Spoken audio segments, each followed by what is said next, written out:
This film is a simple story of fellow anglers catching fish in the Katmai area of western Alaska. Named after the volcano which violently erupted in 1912, creating the mysterious, awe-inspiring Valley of 10,000 Smokes, the Katmai section of Alaska is approximately 2 hours flying time southwest of Anchorage on the Alaskan Peninsula near Bristol Bay, until you reach the base angling camp at Brooks River, in the heart of this fisherman's wonderland. On landing at beautiful Brooks River Camp, with a spectacular background to the Valley of 10,000 Smokes, it is less than 200 feet from the dinner table to the river outlet, where bait casters and spinning enthusiasts always have a circus during the season when the sockeye and king salmon are gathered there preparatory to heading upstream. Sometimes there are so many salmon in the water that you foul hook them, but either way, they offer exciting sport. Brooks River itself is open only for fly fishing. But don't let this conservation move scare those of you who are not expert with the fly rod. There are so many rainbows, grayling, mackinaw, and salmon in the water that it's indeed a rare cast that does not result in action. Brooks River is a wonderful piece of water, easy to fish in all spots, and a short way upstream from the camp is the famous falls where anglers from all parts of the world gather to watch the fantastic leaps of the salmon as they fight their way to the spawning grounds. Every year from mid-June to early August, thousands upon thousands of red or sockeye salmon and king salmon swarm into the streams and lakes of this Katmai area. It is because of this annual invasion of the salmon that we have such abundant and spectacular rainbow trout fishing, for the trout thrive on the salmon spawn and young fry. Try and try again. All the salmon do. And it's a matter of record that the greater percentage eventually leap to the crest of the falls, where with a powerful sweep of the tail, they move into deep, smooth water and continue upstream to spawn and die.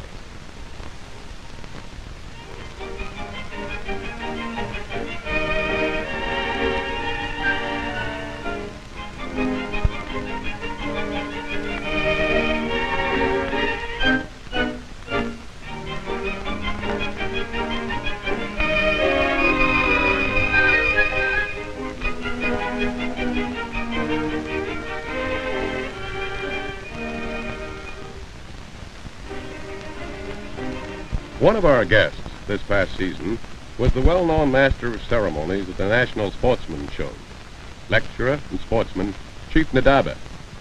The chief just couldn't believe his eyes when he saw all the fish at the base of the falls and in the runs. So, on went a reddish streamer.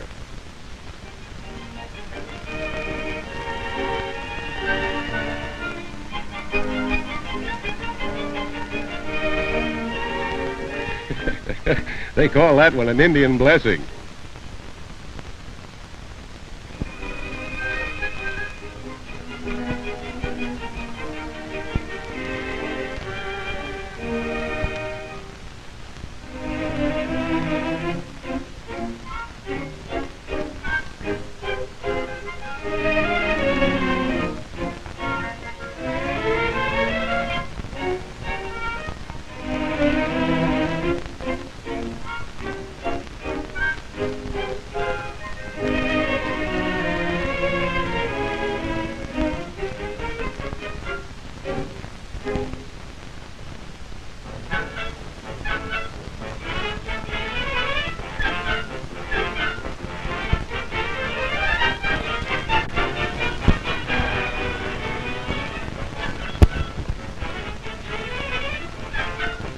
Well, after landing and releasing 2 fish, one a rainbow and the other a salmon, the chief wisely filed off the barb on his fly, and soon he was able to release the fish quickly and easily after they had had their acrobatic exercise for the day. We might add, it was a tired but exultant chief who returned to camp at dinner time, for in that one day he had hooked, played, and released over 600 pounds of salmon and rainbows.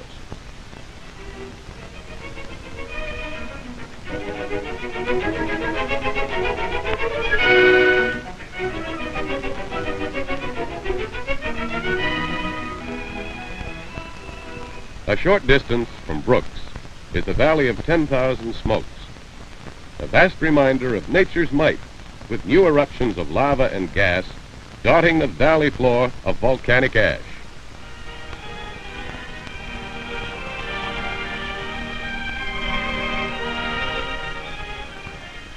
In the streams neighboring Katmai National Monument, such as Battle River, the fish are just as big, just as pugnacious, and just as numerous. In these waters, there are no tackle restrictions. Anything goes, no holes barred. Often, as happened with this angling couple, the partner will become tired of waiting to net the other's fish, and so he'll try a few casts himself. And then he, too, will be in for a battle.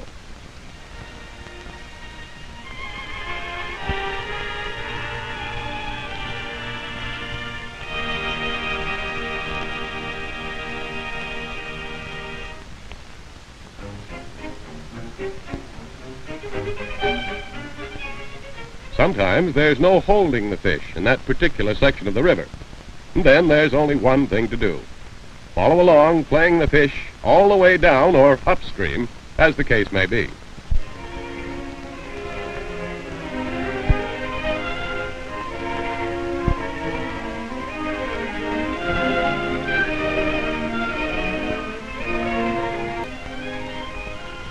One of the most beautiful fish, and certainly highly prized for eating, is the grayling.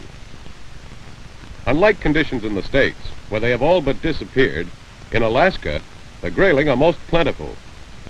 It seems they simply cannot resist the dry fly, and with the chief expertly dropping a small bivisible near the lens, well, let's see what happens.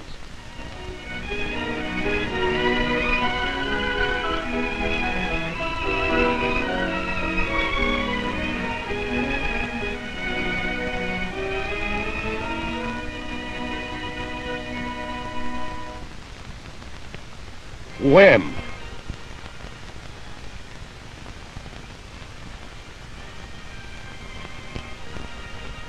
Grayling are excellent fighters for their size and weight, but these qualities have been overlooked because of their clean, almost gentlemanly manner in taking the dry fly.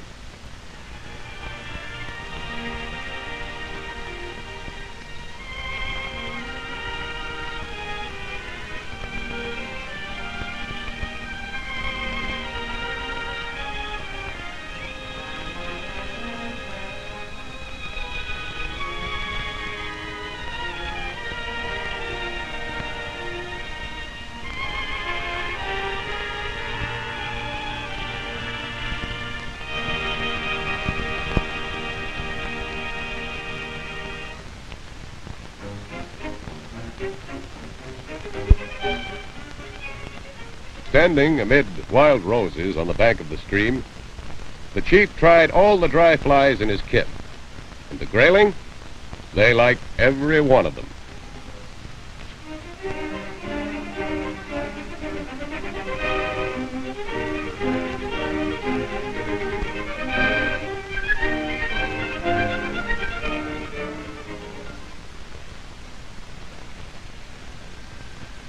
Graceful, and with a perceptible aroma of thyme about them, the grayling are famous for their rainbow-colored, large dorsal fin.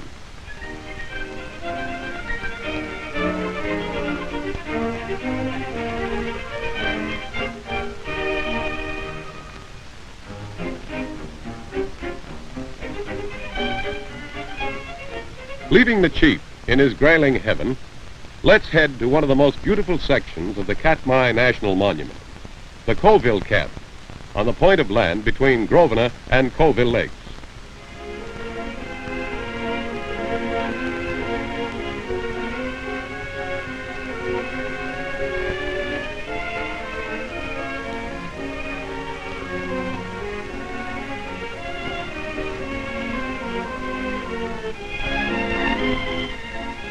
Here, less than 50 feet from the Northern Consolidated Angling Camp, we cast a daredevil across the current. Now watch the extreme left side of the screen.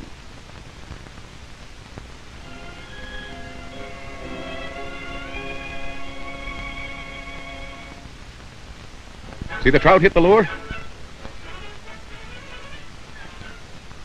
Ride him, fella. Ride him.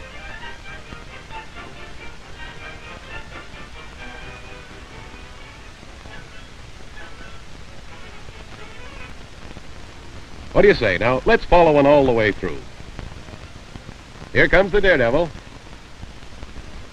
And the trout. Wham!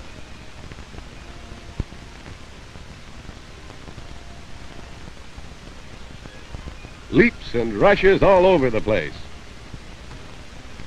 Yes, sir. These giant katmai rainbows often throw their own particular book of tricks at the angler. And believe you me, it's a lot of fun.